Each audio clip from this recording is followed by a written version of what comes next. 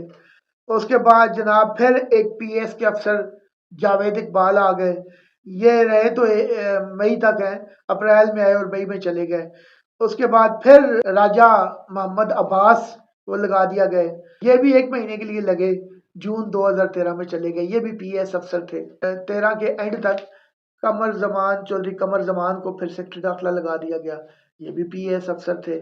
خان 2016 تک یہ بھی پاکستان ایڈمنسٹریٹو سروس کے افسر تھے اور یہ بھی سیکٹری داخلہ رہے ہیں. عارف احمد 2017 تک رہے ہیں. طارق محمود ستمبر 2017 تک، یہ کو 2-3 مہینے کے لیے ان کو سیکٹری داخلہ لگایا گیا تھا. ارشد مرزا 2018 تک سیکٹری داخلہ رہے اور یہ جون تک رہے.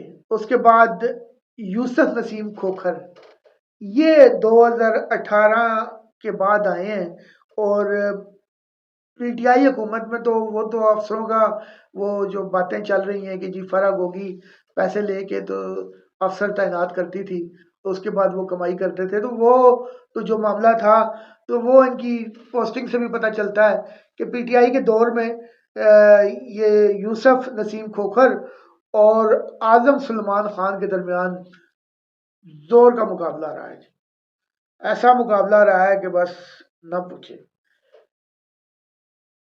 یہ ایک آتا تھا ایک جاتا تھا. پھر اس کے بعد 2023 میں جب شہباز شریف کی حکومت تھی اس وقت عبداللہ خان کو لگایا ہے اور اس کے بعد آفتاب درانی کو.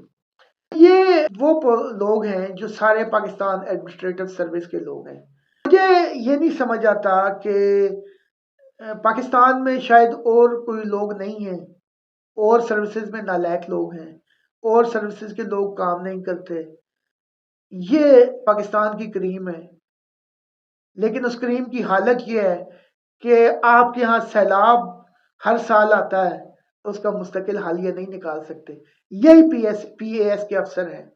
آپ کے ملک میں پانی کا بحران، کھاد کی قیمتیں کنٹرول نہیں کر سکتے، کسان سے زبردستی گندم خریدنا، یہ اس پہ تو ایک الگ اب ہم ویڈیو کریں گے کیونکہ گندم کی کٹائی کا سیزن شروع ہو چکا ہے.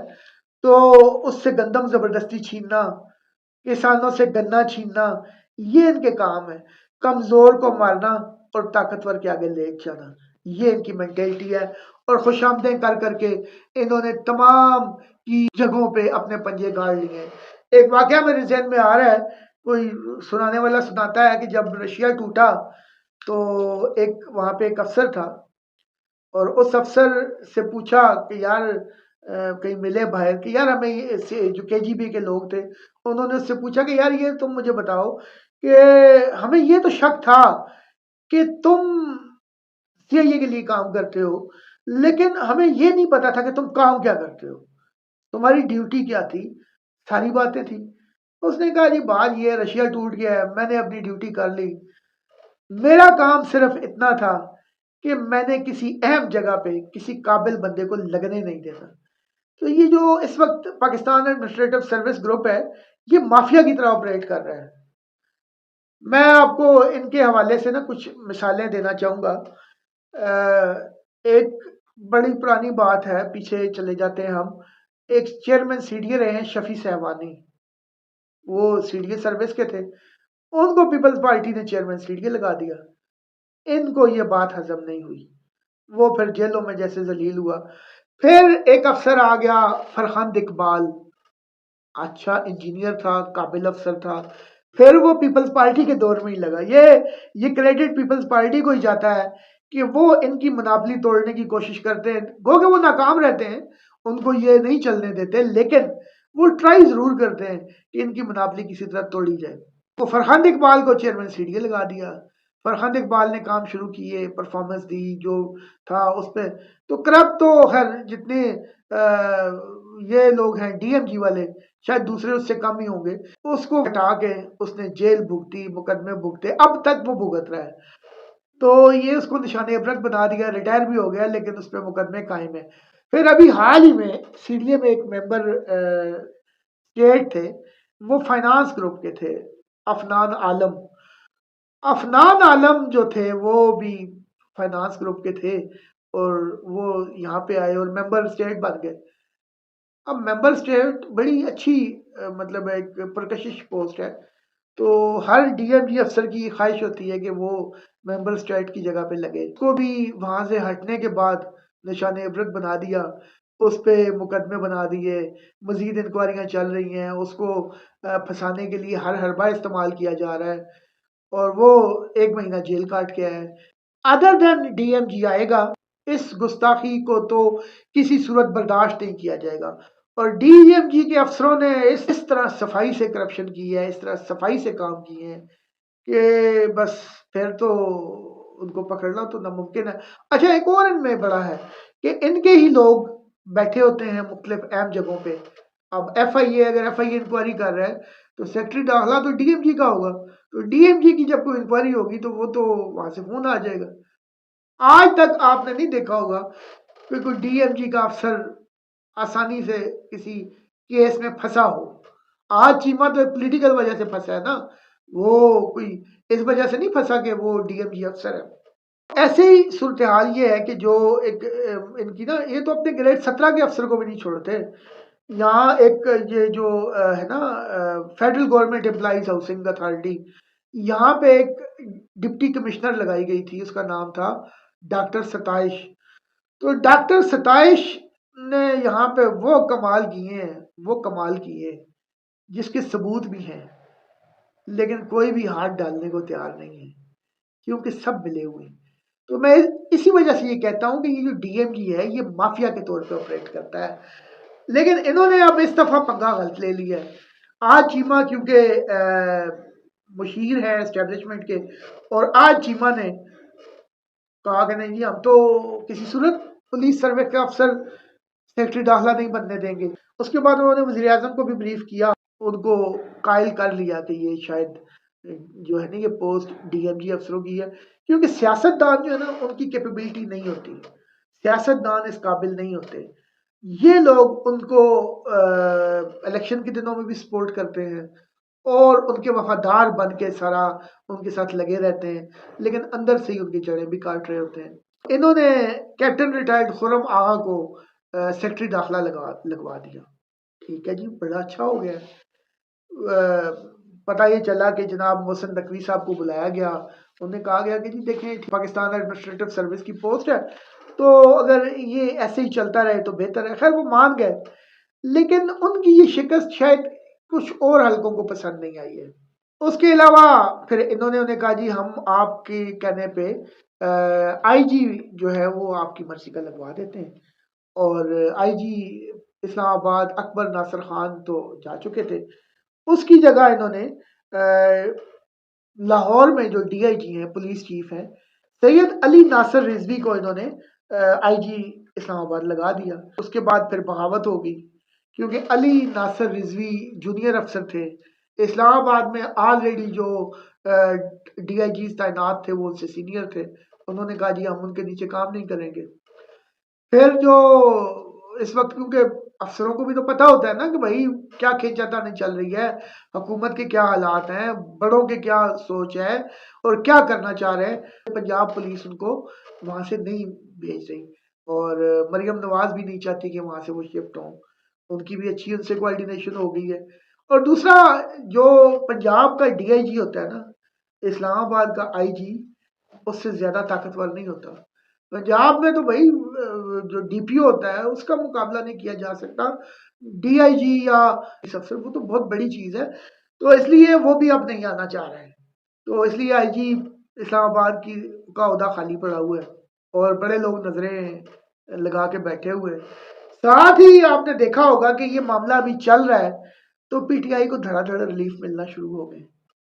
اور عمران خان کا وہ جو کیس تھا توشہ خانہ، اس کیس میں ان کی سزا معطل کر دی گئی. جتنے ریلیف عمران خان اور بشرا بی بی اور پی ٹی آئی کے لوگوں کو یہ پچھلے 2-3 دن میں ملے ہیں، حماد اظہر جو ان کا ایک چھپا ہوا سپرمین تھا وہ بھی باہر آ گیا. ابھی تو وہ رہ گیا نا آج سعید ہے، مجھے لگ رہا ہے 1-2 دن میں وہ بھی آ جائے گا. تو پی ٹی آئی کو ریلیف ملنا شروع ہو گئے. اب مجھے نہیں پتا کہ یہ وزیر داخلہ یا سیکرٹری داخلہ کے ایشو پہ ہے، لیکن کچھ نہ کچھ تو ایسا ہے کہ جو کچھ لوگوں کو پسند نہیں آیا. شہباز شریف ایک دفعہ پھر اسی بیوروکریسی کے ہاتھوں ٹریپ ہو گئے. اسٹیبلشمنٹ اور حکومت ایک پیج پر ہونے کی وجہ سے جو ملک میں بہتری آنے کی کوئی توقع کی جا رہی تھی، یہ آج چیمہ جیسے لوگ اور یہ جو پاکستان ایڈمنسٹریٹو سروس کے لوگ ہیں، ان لوگوں نے ایک پتا کھیلا ہے اور وہ ایک پیج ختم ہوتا نظر آ رہا ہے. تو اس کے لیے ان کو چاہیے کہ کچھ ابھی بھی وقت ہے، اس سے پہلے کہ وقت ہاتھ سے گزر جائے. شہباز شریف ہوں، مریم نواز ہوں یا میاں نواز شریف ہوں. نواز شریف میں مجھے ایک بات بڑی اچھی لگتی ہے کہ وہ ان سے ٹریپ نہیں ہوتے تھے. وہ اپنی مرضی کا بندہ تھا اور وہ اپنی مرضی سے کام کرتا تھا. جبکہ یہ لوگ جو ہے نا شہباز شریف، یہ بیوروکریسی کے ہاتھوں میں کھیل رہے ہیں اور وہی بیوروکریسی ان کو وہاں پہنچا دے گی جس کے لیے وہ عمران خان کا سپورٹر تھا جس نے گانا گایا تھا نیکسٹ اسٹاپ اڈیالہ. تو پھر کہیں ایسے ہی نہ ہو کہ اڈیالہ کے راستے کھل جائیں. تو ابھی سے اپنے حالات کو ٹھیک کر لیں اور یہ جو اس طرح کے اپنے خوش آمدی اپنے ارد گرد رکھے ہوئے ہیں ان سے جان چھڑائیں. اگر یہ اتنے ہی قابل لوگ ہیں نا تو پاکستان کے یہ حالات نہ ہوتے. سوائے قرضوں کے ان کے پاس کوئی فارمولہ نہیں ہے. پیسہ برباد کرنا، پیسہ لٹانا، کرپشن کرنا، ان کی عیاشیاں نہیں ختم ہوتی. تو اس پہ ذرا توجہ دیں. اگر توجہ نہیں دیں گے تو پھر کوئی اور کہیں اور توجہ دینا شروع کر دے گا اور آپ کے ہاتھ کچھ بھی نہیں آئے گا. آج کے لیے اتنا ہی. اگر آپ کو اچھا لگا ہے یا برا لگا ہے تو لکھیے گا ضرور، مگر تمیز کے ساتھ.